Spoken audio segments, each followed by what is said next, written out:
그런데 TSMC는 일단 3나노까지는 우리 노하우로 어떻게 잘 개선할 수 있어 라고 해서 핀패스로 계속 가져갔던 거고, 삼성 같은 경우에는 좀 일찍 게이트 올 어라운드 구조를 도입을 한 것이 되겠죠.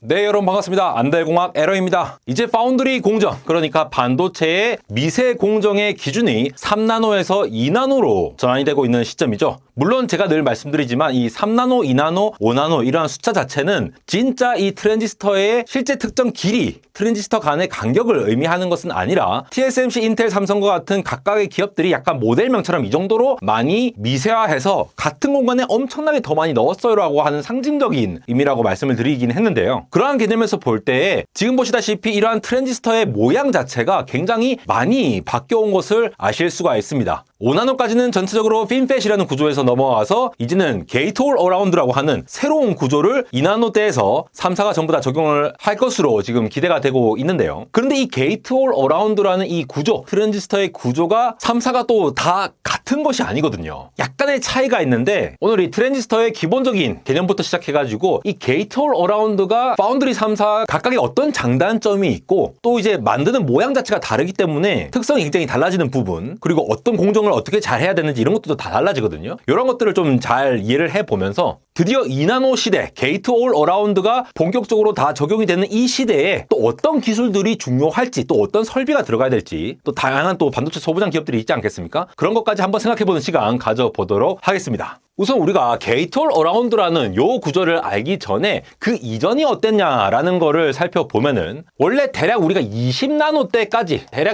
때까지는 흔히 말하는 이 플라나라는 구조를 썼습니다. 그러니까 평면적인 구조라는 거죠. 근데 뭐가 평면이냐? 요 부분입니다. 요 부분 보이십니까? 우리가 이 게이트에다가 여기를 전압을 얼마를 줬냐 안 줬냐에 따라서 여기에 전류가 흘렀냐 안 흘렀냐가 정해지게 되는 거죠. 그래서 이 트랜지스터가 스위치처럼 0 아니면 1이라는 걸 나타낼 수 있도록 디지털라이즈 돼서 하는 방법인데, 예전에 이걸 굉장히 크게 있는 구조에서 점차 줄어 나갔었죠. 근데 이걸 줄이다 보니까 이 전류의 흐름이라던가 이 모든 것들이 굉장히 쉽지가 않았다라는 겁니다. 그래서 등장한 개념이 바로 핀팻이라는 개념이죠. 지느러미 모양으로 요 보이십니까? 여기 뾰족하게 튀어나온 부분 보이십니까? 그래서 이게 플라나 때는 이게 전류가 흐를 수 있는 이 면적, 요게 2차원 요 면적만큼인데 3차원으로 되면서 이 3면으로 전류가 흐를 수 있도록 이렇게 좀 더 확장을 한 개념이 되겠죠. 이때부터는 사실 우리가 특정 미세 공정의 그 선로의 폭을 기준으로 해서 야 45나노다, 32나노다 이런 식으로 얘기를 해왔는데, 셀 모양 자체가 3차원 형식으로 바뀐 거죠. 그러면서 전류가 더 많이 통할 수 있도록 이 구조를 만들다 보니까 이 전체 셀 크기 자체는 확 슈링크가 되지 않아서 흔히 말하는 그 선폭에 해당하는 길이로서 7나노, 5나노, 3나노 이렇게 말을 할 수는 없지만 그 정도의 밀도 수준을 가지고 있다라는 의미로 우리가 흔히 3나노, 2나노 이렇게 얘기를 하는 거죠. 그래서 제가 늘 말씀드리지만 TSMC, 인텔, 삼성의 3나노라고 얘기를 했을 때 그 3나노는 우리가 DDR4, DDR5 이렇게 표준으로 되어 있는 그런 메모리 규격처럼 똑같은 그런 형식이 아니고요. 각자 그냥 그렇게 네이밍을 했을 뿐이고, 실제로 이 전력이 얼마나 들 것인가, 그리고 슈링크가 얼마나 돼서 밀도가 얼마나 높냐, 성능은 얼마냐 이런 것들이 다 다릅니다. 그러다가 이것도 안 되겠다 싶어서 나온 구조가 바로 옆에 보시는 이러한 계기한 구조. 그러니까 기존에는 3차원이었는데 이제는 4차원으로 뚫어버리겠다. 이렇게 해서 좀 더 전류가 흐를 수 있는 이 면적 자체를 확보를 하는 구조가 바로 게이트 올 어라운드. 이 게이트를 중심으로 이 파란색 게이트를 다 올 어라운드 둘러싸고 있는 형식으로 만들겠다라는 개념이 게이트 올 어라운드입니다. 그래서 이게 사방으로 감싼다 해서 게이트 올 어라운드고, 이거를 부르는 이름들이 지금 좀 다 다르죠. 인텔은 리본 팻이라고 부르고 TSMC는 나노시트 구조라고 얘기를 하고 있죠. 삼성 같은 경우에는 MBC 팻 이렇게 얘기를 하고 있기도 합니다. 그 각각의 약간씩 뭐가 조금 다르긴 하거든요. 어쨌든 이 진한 파란색 부분, 이 부분 기준으로 보았을 때에 기존의 핀팻 구조에서는 마치 우리나라 반도처럼 3면이 둘러싸인 구조라고 하면은 이제 섬처럼 이렇게 4면을 다 이렇게 둘러쌀 수 있다. 터널처럼 채널 전체를 감싸고 있다라고 생각을 하면 되겠죠. 그러면 이제 전류 흐름을 좀 더 정교하게 제어를 할 수가 있을 거고, 접촉 면적을 극대화해서 전류 제어 능력을 향상시키는 것이 장점이 되는 것이죠. 아무래도 채널 전체에 좀 균일하고 강력한 전기장을 형성을 할 수가 있기 때문에 여기 게이트에 이렇게 딱 내려주는 이 전압 크기가 아주 미세하게 바뀐다 하더라도 이 전기가 통하는 정도, 전도도라고 하죠. 이 전도도를 아주 정밀하게 정밀하게 조절할 수 있으니까 그러한 강점을 가져올 수 있다라는 것이 되겠죠. 그 말은 반대로 얘기하면은 기존의 이 핀팩 구조라고 하는 것이 어떻게 보면은 이제 정기적 제어를 하기가 너무 어려웠다라는 거예요. 이 정도의 전류 흐름, 이 정도의 물성을 갖고 있을 때는 이걸 컨트롤하기가 힘들었다라고 이해를 하시면 되겠고요. 그런데 TSMC는 일단 3나노까지는 우리 노하우로 어떻게 잘 개선할 수 있어 라고 해서 핀펫으로 계속 가져갔던 거고, 삼성 같은 경우에는 좀 일찍 게이트 올 어라운드 구조를 도입을 한 것이 되겠죠.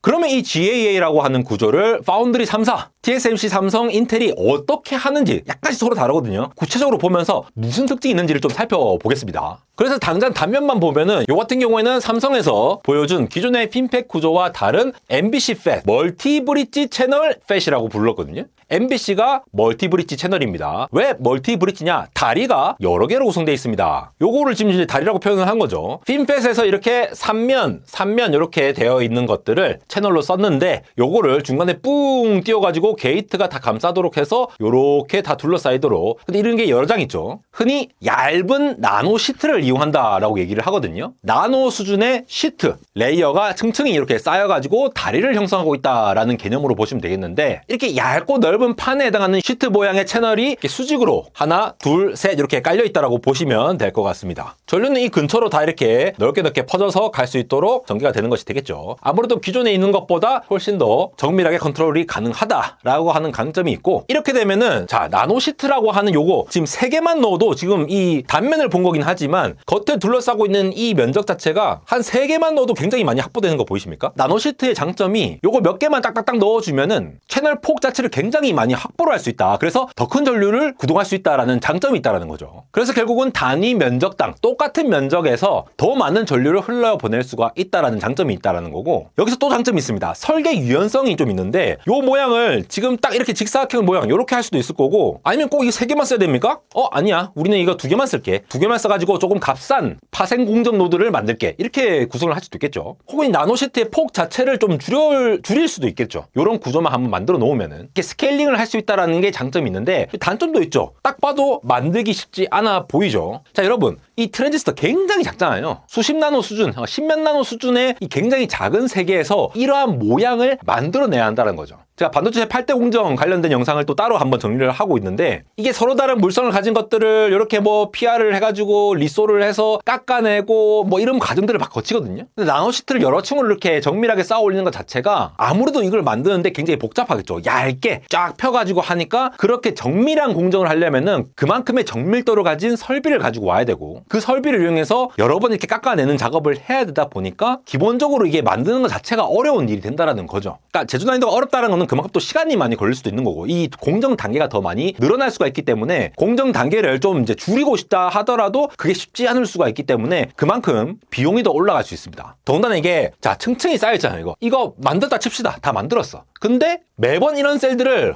수십억 개 이렇게 만들 수 있는데, 한 칩 안에서도 수십억 개가 있는데 각가지의 약간 물성이 서로 약간 이게 스큐가 있다, 서로 다르다, 베리에이션이 존재한다라고 하면은 수요 관리 측면에서 굉장히 어려운 부분도 있겠죠. 정말 균일한 어떤 품질을 확보하기 위해서는 똑같이 이렇게 칼같이 생긴 모양으로 생기면 좋겠지만, 실제로 만들면 이게 뭉퉁할 수도 있고 약간 터져 나올 수도 있고 이렇거든요. 요런 것들을 만드는 게 굉장히 어렵다라는 게 장단점을 가진 바로 나노시트 구조라고 보시면 되겠죠. 그래서 삼성 같은 경우에는 일찍이 이 3나노 공정에서 요거를 적용을 했지만, 지금 이제 고객사들이 많이 확보가 안 된 상태에서 지금 2나노에서 다시 시도를 하고 있는 것으로 언론이 보도를 하고 있죠. 그래서 기존 핀팩 구조에서 MBC 팻은 내면을 해서 이렇게 올라갈 수 있도록 해서 조금 더 전류를 미세하게 컨트롤할 수 있고 성능을 잘 올릴 수 있도록 접근을 하고 있다라고 이해를 하시면 되겠습니다. 이게 바로 나노시트 형태의 MBC 팻이라고 보시면 되겠고요. MBC 팻이라는 멀티 브릿지 채널이라는 말 자체는 삼성의 브랜드 네임이죠. 인텔 같은 경우에는 리본 팻이라는 표현을 하고 있는데, 사실 생긴 모양은 똑같다고 보시면 돼요. 거의 똑같죠. 근데 이제 브랜드 네임을 리본 팻이라고 했고, 올해 상반기에 하겠다라고 했는데 지금 2나노가 실패를 했죠. 그러면서 1.8나노에 지금 집중을 해서 사실 만들고 있는 상황이 되겠는데, 어쨌든 이 리본 형태의 채널을 여러 겹으로 쌓아주겠다라는 거, PMOS, NMOS 구분해서 나오고 있는데, 나노 형태의 리본을 이렇게 각각 넣어주겠다라는 개념은 동일합니다. 근데 이 나노시트하고 비슷하긴 한데, 채널 이 두께 있잖아요. 두께. 이 두께가 삼성에서 쓰는 나노시트 구조보다 살짝 더 두꺼운 형태로 만들고 있습니다. 그래서 이걸 리본이라고 부르는 거예요. 그러니까 종이처럼 이렇게 얍실한 구조가 아니라 약간 리본 모양으로 이렇게 리본 모양처럼 됐다. 실제로 만들어 보면 약간 이렇게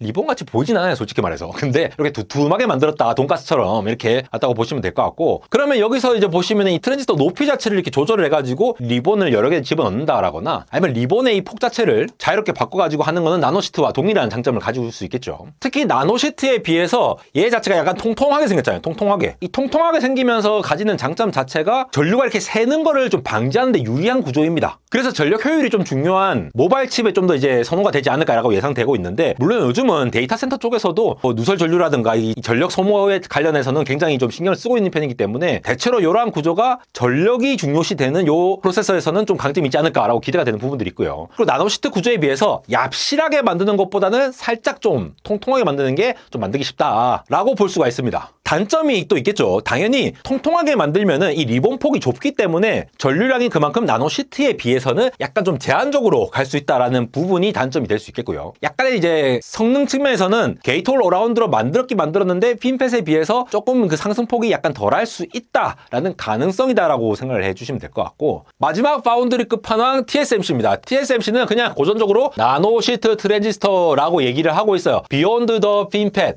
TSMC는 지금 3나노까지 핀펫으로 결국 굉장히 고성능을 이끌어내고 저전력을 만들어 오지 않았습니까? 그만큼 자신이 있었는데, 사실 올해 4월에도 TSMC가 이곳저곳에서 발표한 내용들을 살펴보면은 우리가 그냥 핀펫으로 한 게 아니다. 핀펫의 수율을 높이고 성능을 높이기 위해서 우리 자체적으로 노하우를 집결해서 굉장히 많은 기술들을 발굴을 했다라고 얘기를 했거든요. 예전에도 제가 이제 영상을 여러 번 만들어 드렸는데, 그런 노하우들을 여전히 게이트홀 어라운드에서 잘 이어질 수 있게끔 이런 것들 좀 신경을 쓴 것으로 보여요. 왜냐면 TSMC는 웬간하면은 급격한 전환을 안 합니다. 아무래도 1등 기업이기도 하고, 갑자기 공정을 많이 바꾸면은 팹에서 여러 가지 설비들이 많이 바뀌어야 될 수도 있고, TSMC가 굉장히 많은 업체들의 제품들을 만들어내고 있는데 극단적인 변화를 시키게 됨에 따라 너무 리스크를 크게 지고 있는 거는 좀 적절하지 않은 선택이 되겠죠. 그래서 기본적으로 삼성의 MBC 팹과 굉장히 비슷하게 이렇게 약간 얍실하게 하는 구조로 가고 있는 형태라고 보시면 되겠고요. 근데 또 얘기를 보면은 앞서 이제 리본 팹 있잖아요. 그걸 또 나노 리본 구조라고 하는데, 약간 그 두 개의 구조를 병행해가지고 조금 더 적합한 거를 찾고 있는 과정으로 보입니다.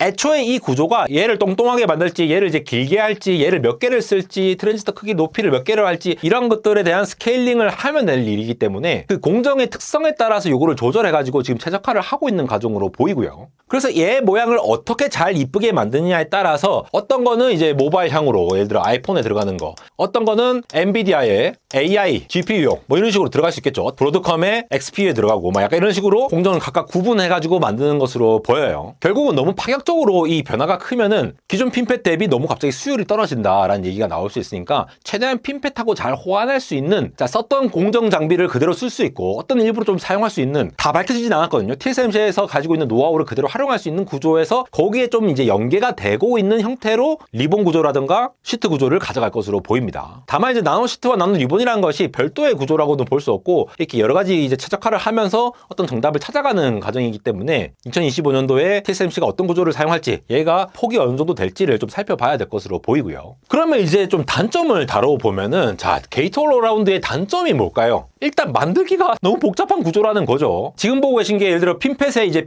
이 지느러미가 한 개만 있는 구조를 만들었을 때의 과정을 차례대로 적은 것이 되겠는데, 보세요. 이렇게 뾰족하게 만들었다가 이 위에 옥사이드 이렇게 붙이고, 그 다음에 여기 깎아내고 요만큼 깎아낸 거 위에다가 다시 이 게이트를 붙이죠. 아까 진한 파란색으로 됐던 게이트 부분입니다. 그런 다음에 또 이쪽 부분 또 이제 게이트를 깎아내요. 그래야 이제 이런 구조가 되죠. 그럼 이제 3면이 되는 구조로 해서 결국 만들어지는 구조인데, 핀펫만 해도 사실 복잡해요. 3차원으로 하면은. 근데 이제 게이트홀 어라운드는, 자, 이게 갑자기 뜬금없이 중간에 게이트에 해당하는 빨간색, 요 빨간색 부분이 얘를 다 둘러싸고 있어야 되잖아요.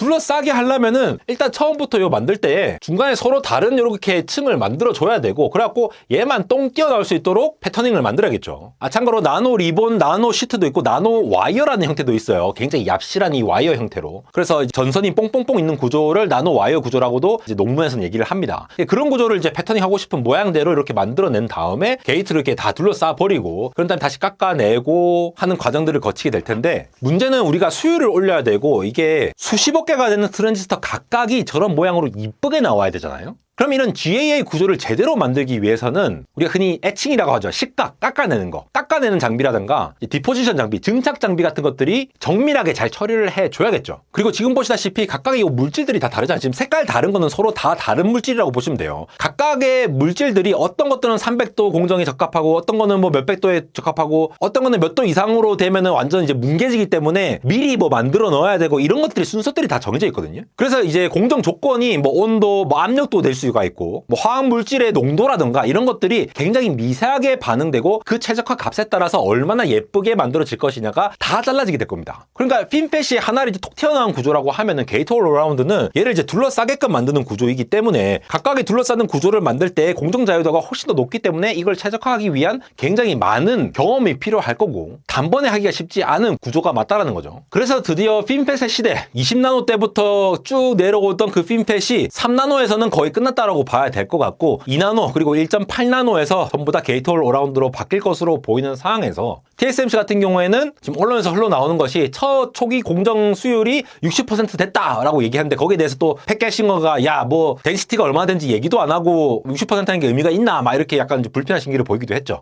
어쨌든 간에 저러한 구조를 만든 것 자체가 굉장히 여러 가지 시각 장비라든가 케미컬들이라든가 이렇게 반도체 같은 이 생태계에 있는 설비 회사들과 굉장히 열심히 협력을 많이 해야 될 것 같고요. 사실 공정에서의 최적화라고 하는 것이 참 쉽지가 않은 게 여러분 우리가 구석기 시대 아니면 신석기 시대에 청동기 시대에 청동을 찾았고 철기 시대에 철을 찾아서 뭐 불로 뭐 어떻게 했고 이런 것들이 우연히 찾아냈고 거기서 최적화를 해서 뭐 이제 합금을 만들고 막 약간 이런 식이잖아요. 이것도 사실 마찬가지예요. 어느 정도 각각의 물성의 특성은 있지만 전반적으로 이 모양이 가장 예쁘게 나오는 그 최적화 과정에 대한 데이터들이 아직 많이 확보가 되어 있지 않을 거잖아요. 왜냐하면은 그만큼 칩을 많이 만들어내지 않았고 웨이퍼를 생산해보지 않았기 때문에 어떻게 했을 때 전반적으로 어떻게 나오더라라는 데이터가 없는 상황입니다. 그래서 최대한 TSMC 같이 핀펫에서 이어질 수 있는 것들을 최대한 이제 가져와서 하는 보수적인 접근을 이끌어갈 수도 있는 거고 반대로 삼성 같은 경우에는 빨리 이걸 도입을 해가지고 미리 이 구조를 빨리 잘 만들어가지고 역전의 기회를 마련을 해보려고 했던 것으로 보이죠. 어쨌든 현재는 이 반도체 제조 기술 자체 이게 멈추는 순간 아무것도 안 되기 때문에 웨이퍼 단가가 높아진다 하더라도 GAA 구조가 하면은 웨이퍼 단가가 굉장히 높아지겠죠. 이 웨이퍼 단가가 높아질 수밖에 없는 게 공정 단계가 그만큼 많이 늘어야 되고 저런 이제 복잡한 구조를 만드는 것 자체가 여러 단계를 요하고 그러면은 한 팹에서 돌렸을 때 한 달에 생산할 수 있는 웨이퍼의 개수 자체가 기존보다 줄어들 수가 있거든요. 그런 관점에서 봤을 때 전반적으로 이 IT 기기들도 가격이 조금씩 올라가지 않을까라고 생각해 볼 수도 있는 부분이 되고 수율도 그만큼 떨어질 수 있기 때문에 설계 기업들의 어떤 부담이 좀 더 커질 수도 있는 상황입니다. 현재는 TSMC가 너무 압도적으로 잘하고 있기 때문에 이러한 것들을 이제 TSMC가 약간 부르는 게 값이라고 그러니까 막 부르고 있는 상황이 있거든요. 그래서 나머지 이제 파운드리 기업들도 이게 경쟁력을 잘 갖추어가지고 이제 균등하게 잘 나갈 수 있는 그런 모습이 됐으면 하는 바람입니다. 지금까지 안달공학 에러였습니다.